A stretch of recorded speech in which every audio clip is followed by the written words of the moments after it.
Itu Muhammad lafaz atau bukan? Lafaz. Karena dia as-sautul mustamiru ala ba'di hurufil hijaiyah. Paham? Jadi lafaz itu definisinya adalah suara yang mengandung huruf hijaiyah. Allah lafaz atau bukan? Lafaz. Kalau saya bilang itu lafaz atau bukan? Bukan. Kalau nggak bisa, paham ya? Definisinya yang penting orang tahu dari definisi dulu. Biar komprehensif gitu. Kalau memahami sesuatu. Baik. Jadi min ghairi talaffuzin tanpa berlafaz bihi. Wa yajuzu dan boleh lahuma bagi orang junub dan orang haid an-nazru melihat. Nah, boleh dia melihat mushaf, megang enggak boleh. Kan kalau melihat Quran, dia melihat Quran misalnya surah Al-Ikhlas fi mushafi wa imranuhu ala qawmi. Tentu kan terlintas dia di pikirannya. Qul huwallahu ahad. Orang junub, orang haid kalau dia melihat mushaf lalu terlintas di hatinya, boleh-boleh saja. Berarti baca Qur'annya tidak, yang penting tidak terlalu terus dikit lagi. Wa ajma'al muslimuna, bersepakat siapa orang-orang muslim ala jawazi tasbih, atas bolehnya tasbih, wa tahlili tahlil, wa tahmidi tahmid, wa takbiri takbir, wa sholati dan sholawat ala Rasulillah sallallahu alaihi wasallam, wa ghairi dzalika dan selain itu minal azkari dari zikir-zikir lil junubi wal haidi. Bersepakat ulama-ulama bagi orang junub, bagi orang haid, boleh-boleh aja zikir. Tasbih ucapan apa sih tasbih? Subhanallah. Tahmid, la, alhamdulillah. Tahlil, la ilaha. Takbir, nah, dan selawat. Silakan orang junub, orang haid, istri kita bilang boleh nggak Pak ya saya zikir kepada Allah? Boleh. Walaupun lagi haid. Besok kan bini kita biasanya nanya, Pak boleh nggak saya zikir saya lagi haid? Silakan. Jadi sepakat para ulama bahwa orang haid, orang junub yang belum mandi zikir silakan. La ilaha illallah, la ilaha. Tapi kalau mimpin tahlil mah kalau bisa mandi dulu ya. Jadi yang belum mandi udah mimpin tahlil. Jadi begitu. Jadi zikir la ilaha illallah, la ilaha illallah boleh aja ya. Boleh aja selawat atas Allahumma sholli ala sayyidina Muhammad. Allahumma sholli. Boleh orang junub dan orang haid zikir itu semua. Wa ghairi dzalika dan selain itu minal adhkari dari zikir-zikir lil junubi wal haid bagi orang junub. Qala ashabun dzikir. Berkata sahabat kami pengikut mazhab Syafi'i, wa kana idza qala lil insani. Begitu juga dia berkata kepada orang lain. Apa katanya? Ya Yahya, khudhil kitaba bil quwwah. Wahai Yahya, ambillah kitab itu dengan kuat. Adiknya namanya Yahya. Lalu dia bilang, ya Yahya, khudhil kitaba bil quwwah. Ambil itu kitab dengan kuat. Ini kan ayat.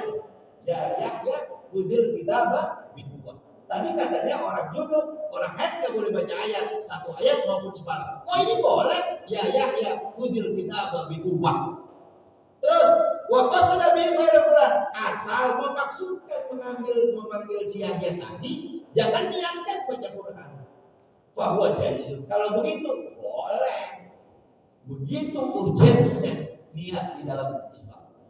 Baca Quran, tapi nggak diniatin baca Quran, boleh. Orang haid dan orang junub. Contohnya ya Yahya, khudhil kitaba bil Quran. Apalagi wa kadza ma asbahahu wa yajuzu lahu ma ayaqula indal musibah innallahi wa inna ilaihi raji'un. Bapak-bapak jamaah sekaliannya, assalamualaikum warahmatullahi. Telah pulang rahmatullah sebulan, bulan anak sebulan. Kita yang dengar innalillahi wa inna ilaihi raji'un. Lah kan tadi ayat, kan lagi junub. Boleh, kan itu Quran asal tidak diniatkan baca Quran. Jadi boleh aja innalillahi kan. Begitu pentingnya niat di dalam sama hati-hati makmum tuh yang mentambih imam itu kudu niat. Kalau niatnya kebilangin imam bisa batal dan mualah jadi putus. Hati-hati makanya perlu diniatkan dulu untuk mentambih imam yang salah baca Qurannya atau lupa baca Quran. Bapak lagi Fatihah terus bilang subhanallah, itu putus. Kan Fatihah itu wajib mualah, paham ya? Sama kayak wudu itu wajib mualah. Habis muka apa? Tangan. Habis tangan? Kepala. Habis kepala kaki. Ini yang rukun. Sekarang boleh gak Ustaz saya habis muka terus kaki? Ini harus mualah. Mualah itu sambungnya. Habis basuh kaki saya bikin kopi 2 gelas. Kopi 2 gelas habis baru kepala. Sah gak wudu? Tidak. Iya, karena dia udah memutus mualaf, nggak berurutan, nggak sambung. Sama Fatihah. Fatihah itu wajib mualaf, harus paham kan? Jadi ketika baca Fatihah, oh ini rukun sholat, oh wajib mualaf, tasbihnya ada 14, kurang satu nggak sah. Nah, benar ini. Karena tasbih itu hurufnya 2. Paham ya? Jadi kalau nggak baca tasbih, berarti menghilangkan satu huruf. Nggak sah. Ini bagi orang yang Islamnya dari kecil. Kalau yang baru tobat nggak apa-apa dan nggak galak begini ya. Kalau baru masuk Islam, benar harus begini Bapak. Kualitas ibadah itu ditentukan sejauh mana pemahaman kita tentang ibadah. Bertahun-tahun kita jadi orang Islam, tentu yang bikin kualitas jadi naik pemahaman kita. Disinilah urgensi litolibil ilmi menuntut. Makanya saya apresiasi betul pengurus-pengurus masjid yang menyediakan pelajaran agama di bawah pengurusan. Reward itu dia. Kalau bisa pilih 3 periode. Kalau yang ditaklim tahsin ada pelajaran tahsin Quran. Ada ya? Belajar Quran. Nah, iya, karena kalau nggak pasti nggak sah. Allah udah kasih umur panjang, Allah kasih rezeki banyak, masih junub aja, masih alasi aja. Lantas wajib mengulang nih. Allah kasih usia panjang, Allah kasih umur banyak, ustaz banyak, masih salah hanya baca-baca. Nggak sah. Nah, benar ini bukan negara. Kalau baru Islam jadi beda urusan. Nah, benar. Cucu kita juga pada sembahyang, dia pada rukuk tadi ya, dia pada sujud, kita juga sujud. Apa yang membedakan sholat kita dengan dia? Pemahaman kita tentang apa yang kita. Sekarang Bapak sholat, terus nggak tahu rukun sholat yang mana yang penting gue ikutin dulu. Sama nggak Pak? Bertahun-tahun. Jadi jauh panggang daripada api ngarepin musuh, jauh panggang. Harus terbersih. Gue lagi rukun nih. Gue lagi ngalamin sunnah apaan nih? Lagi wudhu, tangan lagi ini rukun. Ketika ini, oh ini tentang umur, oh ini sunnah. Nandain dia paham apa yang dia. Sekarang wudhu, nggak tahu wudhu yang mana. Yang penting gue mau begini, ikut-ikut. Ya sah, tapi tahap yang paling elementer. Di sinilah urgensi ditolibil terbersih. Bahkan ada mazhab Syafi'i yang mewajibkan bersinar itu. Ketika rukun, oh ini rukun. Ketika sami Allahu liman hamidah, oh ini sunnah apa? Selawat, oh ini sunnah. Ketika tasyahud akhir, oh ini rukun. Tasyahud awal, oh ini sunnah apa? Karena kalau dia paham itu, dia bisa memilih skala prioritas. Begini kan konsep di sholat. Mohon maaf ini kemana-mana. Jadi rukun sholat itu nggak boleh dikalahkan dengan sunnah sholat. Kemarin kejadian orang jadi imam di sholat Idul Adha. Yang namanya sholat Idul Adha kan spesial event. Idul Fitri, Idul Adha biasanya kan apa namanya? Kalau groginya lebih ya. Kalau sholat Jumat kan habis semua. Kalau sholat Idul Fitri kan ganda pada sholatnya. Itu kita tahu kan jadi kan lebih grogi gitu ya. Dan biasanya juga amplopnya kemudian imam Idul Adha ya Pak Ji ya. Baju imam. Nah, benar itu kejadian itu. Jadi karena grogi setahun cuma 2 kali dia sholat Allahu Akbar. Didekatkan kalau rakaat pertama 7 ya. Di luar takbiratul ihram. Allahu Akbar. Itu baru 7. Allahu Akbar, Allahu Akbar. Hitungnya pakai jari aja. Tempo disuruh jadi imam, hitungnya pakai jari aja. Biar enggak keder. 1, 2 gitu ya. Enggak usah dihitung. Allahu Akbar. 1. Batal sholatnya. Jadi pakai tangan. Tempo disuruh. Siapa tahu ya, kita kan pindah sono disuruh jadi imam. Karena di sini ngaji dulu. Nah, kalau di sini susah dah, kalau di sini banyak ustaz, kita bisa lebih dah gitu. Saya suatu saat disuruh jadi imam, itu. Nah, kemarin kejadian dan di rakaat kedua lupa dia takbir.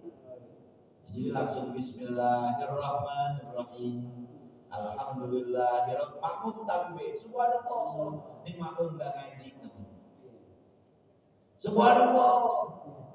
Iya karena na'budu wa iya grogi imamnya. Jangan-jangan gue salah. Diulang. Berarti imamnya nggak ngaji juga. Ya Allah, batal. Kasih pengumuman. Sholat Idul Adha kita ulang. Karena itu dia mengalahkan rukun sunnah. Nah kalau rukun dikalahkan sunnah batal. Nah itu kudu tahu mana rukun, mana sunnah. Contoh. Allahu Akbar. Bismillahirrahmanirrahim. Alhamdulillahirabbil alamin. Tadi gue belum tasyahud awal. Nah, dia balik tasyahud awal. Kenapa? Posisinya sunnah. Beda dengan rukun. Kalau rukun itu skala prioritas, lagi sujud. Oh, kayaknya tadi gue belum rukun. Wajib fauran seketika dia rukun. Nah, itu kalau yang ditinggalkan rukun.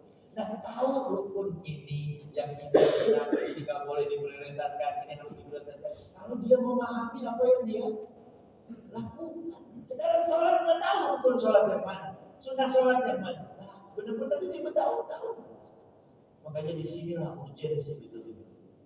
Dan saya apresiasi kalau bisa di sini ada ngaji fikih juga harus.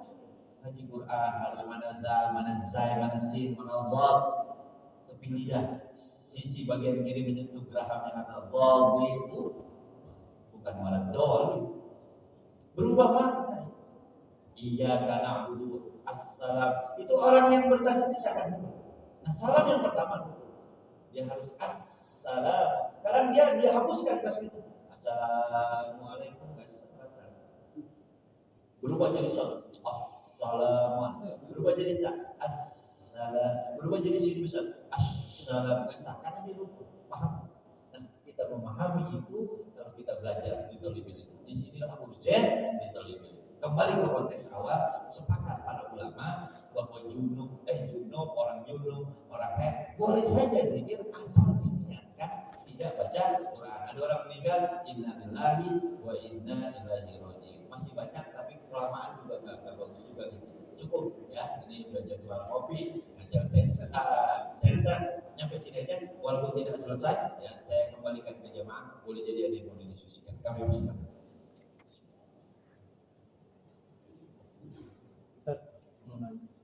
Itu kalau tadi pakai siwak kan itu untuk membersihkan. Cuman kalau mulutnya itu berbau, misalnya pete, jengkol, bawang dan sebagainya, itu ada apa? Boleh disimpan imam begitu? Ya, bagus. Bau soalnya itu. Ya, bagus. Ada lagi?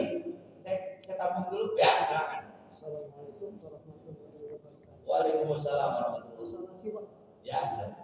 Ada orang yang punya gigi, ada orang yang habis dari ompong. Gimana? Ya, bagus. Alhamdulillah. Udah dua. Nggak ada lagi? Ya, tiga. Tadi kalau kita baca Al-Quran dalam hati itu pahalanya gimana, Pak? Ya, bagus. Jadi tiga. Pertama, udah tiga ini cukup ya. Kalau berhenti kagak mau minum kopi ya.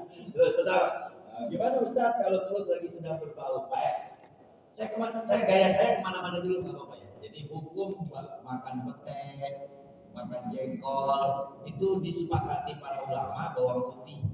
Kan ini kan hukum asalnya dari Timur Tengah. Jadi selalu kan ada petai, petai, ada jengkol, ada kenal. Jangankan di Jawa Timur saya mondok, jarang banget saya ketemu jengkol benar-benar. Boleh. Jengkol itu banyak di Jawa Barat mungkin ya. Tapi kalau di Jawa Timur, entah orang Jawa Timur sini ada. Ada yang dari Madura sih? Ada jengkol nggak? Jawa Timur? Nggak ada. Saya di pesantren nggak nemu jengkol. Benar-benar. Semenjak bertahun-tahun saya di Jawa Timur nggak nemu jengkol. Sama seperti makanya oke. Jadi bawang putih, jengkol dan yang Indonesia yang begitu itu hukumnya makruh. Disepakati makruh kalau ketemu orang. Kalau nggak ketemu orang masa makruh? Apa yang menyebabkan itu dimakruhkan? Mengganggu orang. Kalau sendiri mah makruh apa? Ada orang halal. Dan dasar kaidah al aslu al ibadah al tahrim itu madzhab Syafi'i. Al aslu al asya al ibahah. Pegang itu rumus kalau buat diskusi.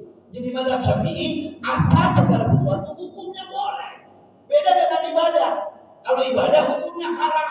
Supaya apa? Supaya nggak inisiatif kalau ibadah. Ibadah kalau inisiatif namanya bid'ah.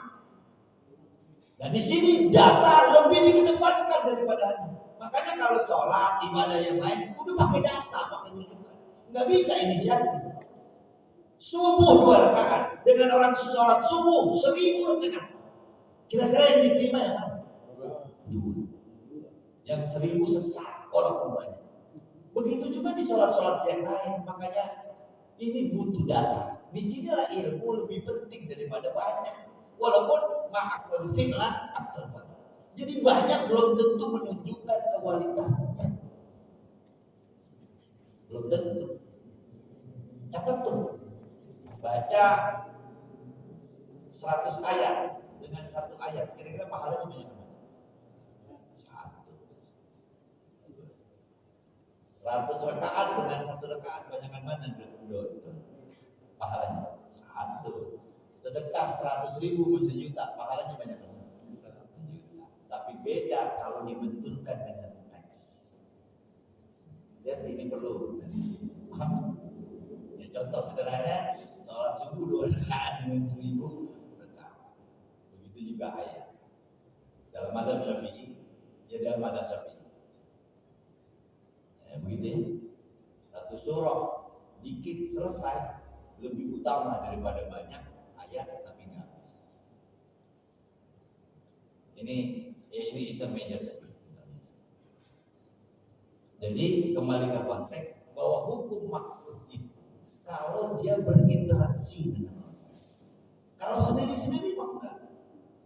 Paham? Jadi dihukumi makruh. Makanya siwak ya boleh saja walau keadaan nggak apa-apa, nggak ada larangan. Jadi siwak bisa laksanakan walaupun habis makan jengkol silakan. Ya seyogyanya bersihin. Ya bersihinnya kan teknisnya yang paling representatif adalah odol tadi. Asal diniatkan. Yang kedua, gimana kalau ngomong ini? Hukum itu muter-muter di istinbat hukum. Kalau bahasa hukum namanya ilat. Jadi ada ilat hukumnya. Pertama, apa tujuan kita sih? Ini paling tinggi. Jadi tujuan kita ikutin sunnah adalah karena kenapa Anda dua? Nggak tahu, yang penting Allah perintah. Itu lebih tinggi dibanding ini. Kenapa Anda dua? Biar murah rezeki, terjebak. Kenapa Anda tahajud? Biar mulia. Kenapa Anda sholat? Biar sejahtera. Beda dengan kenapa Anda sholat duha? Nggak tahu karena Nabi perintahkan. Itu lebih tinggi. Nah siwak juga begitu. Mau ada giginya, nggak apa-apa, yang penting gimana? Ada kesunatan, walaupun esensinya adalah bersihin mulut gitu. Di sini makanya nggak bisa disebut membersihkan gigi di sini. Nggak ada kan teks siwak, definisi siwak membersihkan gigi. Dia membersihkan Allahumma barik li, ya Allah berkahilah mulut, bukan gigiku. Jadi dapat kesunatan. Walaupun itu siwak apa pun orang ngomong nggak tahu pokoknya sunnah Nabi. Tetap dapat jawabnya begitu. Cuma yang lebih utama adalah punya gigi. Tapi apa ini? Maaf. Kan namanya disebut apa? Sikat. Itu yang odol. Kalau siwak enggak. Tidak ansi bersikat gigi. Jadi kalau bapak pakai odol untuk sikat gigi, boleh jadi diketahui sama cucu. Kok ngapain itu? Kan itu namanya sikat gigi. Itu mah sikat gusi. Nah, kalau siwak beda. Kalau siwak masih dapat kesunatan karena itu littiba, maka niatkan ittiba Allahumma barik li. Boleh jadi gara-gara ini mulut kita tajam. Oh, lebih didengerin sama anak. Kalau dia pemimpin lebih dipandang sama orang lain. Kalau dia RT RW omongannya jadi hadir. Karena memang setiap sikatnya dia doa Allahumma barik li. Kalau dia seorang direktur, anak buahnya lebih wibawa. Wah ini kenapa jadi? Karena itu boleh jadi fadilahnya. Wallahu a'lam. Pertanyaan ketiga. Baca Al-Quran dalam hati. Urusan pahala ya tentu dapat. Makanya kalau hati itu biasanya masuk tasawuf. Zikir itu kan banyak jenisnya. Zikir itu pertama lewat lisan, ada yang lewat hati. Yang lebih utama lisan baca, hati juga kan.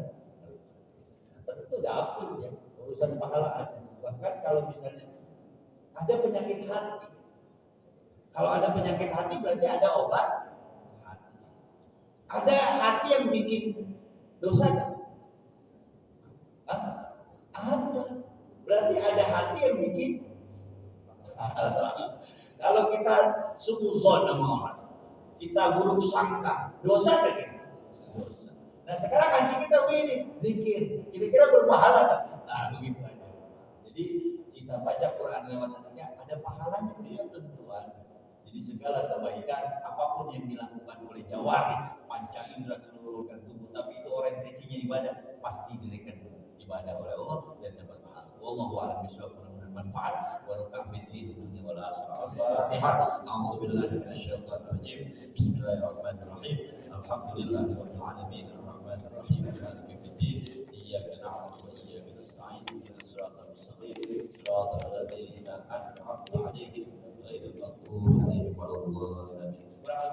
saya akhiri dengan wallahu a'lam bishawab. Allahumma hamdana bil Qur'an waj'alhu lana imaman wa nuran wa hudan wa rahmah. Allahumma dzakirna minhu ma nasina wa 'allimna minhu ma jahilna warzuqna tilawatahu ana al-layli wa atrafan nahar waj'alhu lana hujjatan ya rabbal alamin. Bawa pulang itu ya Bapak, kasih bininya. Kalau bisa baca ya simpan enggak. Ya.